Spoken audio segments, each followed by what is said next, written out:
It is evident from a variety of documents we managed to obtain.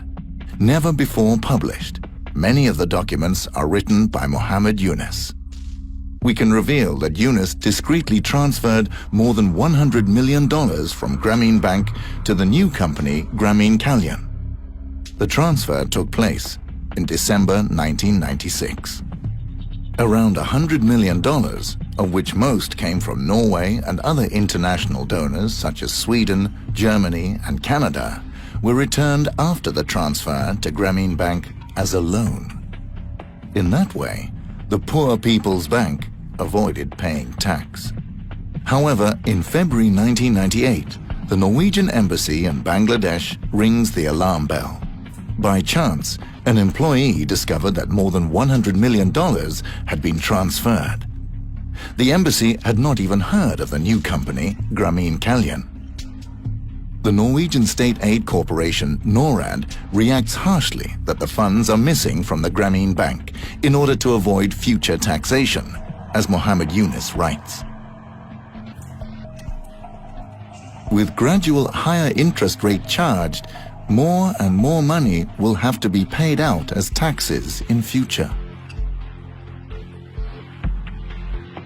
Both the aid agency NORAD and the Norwegian embassy in Dhaka demanded that Yunus paid back all the money to Grameen Bank. However, and in spite of massive pressure from the Norwegian authorities, only around 30 of the $100 million was returned.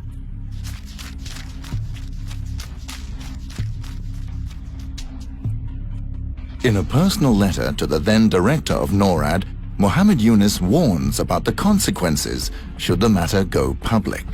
Dear Tove, I need your help. If the people within and outside government who are not supportive of Grameen get hold of this letter, we'll face real problems in Bangladesh.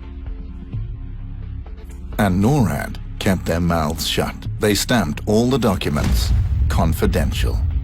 The case should be resolved as soon as possible so that it would not be known.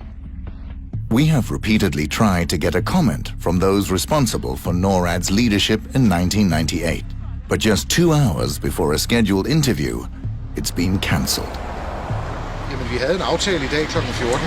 We also tried to get interviews with the present leadership of NORAD, but nobody wanted to take part in this documentary. After the documents were released, the Norwegian Ministry of Foreign Affairs published a report concluding that the donor money from Norway in no way was used for unintended purposes. As said, only less than a third of the $100 million were transferred back to Grameen Bank. What happened to the remaining donor money? One can only guess. The official report from Norway does not give any substantial answer.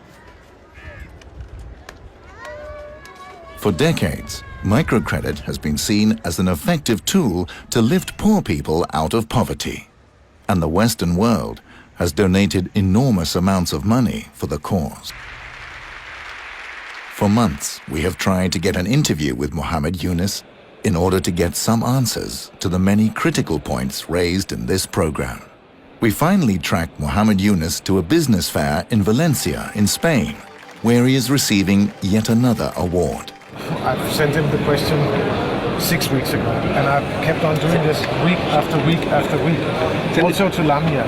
Send it to me, and I will take care.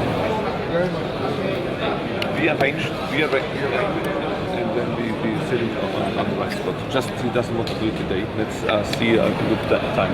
When will I get there? We have repeatedly forwarded our questions and put forward the criticisms of Grameen Bank. But neither Grameen Bank nor Mohammed Yunus wants to participate in this program.